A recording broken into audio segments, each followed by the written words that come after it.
Aujourd'hui, lundi 5 juin, on célèbre un anniversaire un peu particulier. De quoi s'agit-il, Vincent ? Eh bien, sachez qu'en 2004, le même jour, la France célébrait le premier mariage gay. Mais je vous vois venir à me dire, mais Vincent, le mariage pour tous, ça a été voté qu'en 2013. C'était justement une des grandes promesses de François Hollande lors de sa campagne présidentielle. Eh bien, je vous répondrai que oui, c'est vrai, mais en 2004... un mariage homosexuel a quand même été célébré, et c'est ma mère qui l'a célébré. Ta mère, pas ma génitrice, hein, mais Noël, ma mère, du coup. Mère de Bègle, c'est à ça. l'époque. Ouais, qui a accepté de marier un couple gay malgré l'interdiction du gouvernement. Et du coup, je me suis demandé, depuis quand est-ce que c'est un crime, on va dire, d'aimer quelqu'un du même sexe et de vouloir célébrer ça par une union ? Ça doit venir d'une époque, on va dire, archaïque, oubliée par le temps, la même époque que la loi qui explicitait que les femmes n'avaient pas le droit de porter un pantalon. Et oui, on se souvient bien. C'était le bon temps. Ouais, c'est ça. Ouais. On se souvient bien de cette loi, on va dire, absurde qui a été abrogée il y a 3 ans.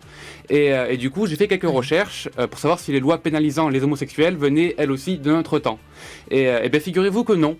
Parce que c'est même tout le contraire, parce que juste après la Révolution française, en 1991, le Code pénal abandonne la loi condamnant la sodomie entre adultes consentants. Et alors certes, c'est pas l'autorisation de se marier, mais c'était quand même une avancée honorable, mine de rien. Et puis bon, on fait un bond de 150 ans jusqu'en 1942 pour voir le régime de Vichy voter une loi élevant la majorité sexuelle des homosexuels à 21 ans. À noter quand même que à l'époque, la majorité sexuelle était de 13 ans, ce qui est quand même assez jeune. Ah, il était chouillard, l'époque. Ouais. C'est ça. Et donc comme quoi, on va dire, ils ont beau faire de bonnes pastilles à la menthe, et bien Vichy ne sont quand même pas les meilleurs quand il faut légiférer des lois. Bref. On ne parlera plus de cette splendide avancée sociale que fut la Seconde Guerre mondiale. On sait déjà à quel point les gens aimaient les minorités à l'époque. Ouais. On avance donc jusqu'en 1960 sous De Gaulle, où un amendement de Paul Mirguet classe l'homosexualité comme, entre gros guillemets, fléau social, et donne au gouvernement le droit de légiférer des décrets dans le but de combattre cette ignominie contre nature.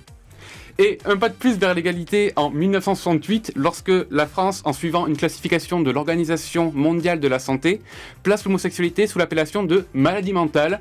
Du coup... Oui, qu'il en est ressorti d'ailleurs que tard, je crois, dans les années 80-90. On y arrive, t'inquiète pas. Et donc du coup, alléluia, on peut maintenant enfermer les gens qui s'aiment dans un asile. La nouvelle devise de la France devient alors liberté, égalité et les pédés au bûcher. Voilà. D'ailleurs, il est chaud ce matin. Non mais bon, lundi férié, il est chaud. On apprend des choses, c'est très intéressant. Ouais. D'ailleurs, c'est peut-être pour ça que on va dire, William Scheller chantait « Pourquoi les gens qui s'aiment sont-ils toujours un peu les mêmes ?» hein. C'est vrai, pourquoi les gays n'aiment que les hommes ? Pourquoi ne pas aimer ceux qui sont d'un sexe différent ? Enfin, ils sont inconscients ou quoi ?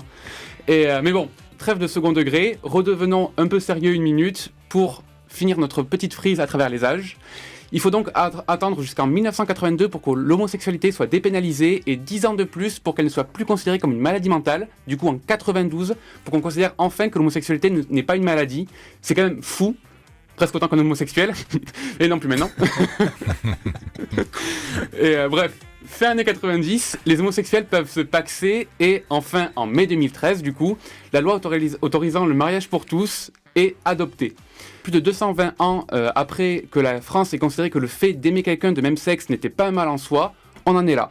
Mais du coup, aujourd'hui, c'est le 13e anniversaire du premier mariage gay, célébré en France donc par Noël Mamère le 5 juin 2004, je le rappelle.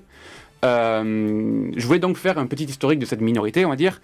Et du coup, 13 ans après ce fameux mariage illégal, est-ce que le chiffre 13 a porté bonheur à cette communauté ? Eh bien, au vu des manifs pour tous, de tous les clichés diffusés en masse par notre cher Cyril Hanouna, le fleuron de la nation et la fine fleur de la France, on va dire.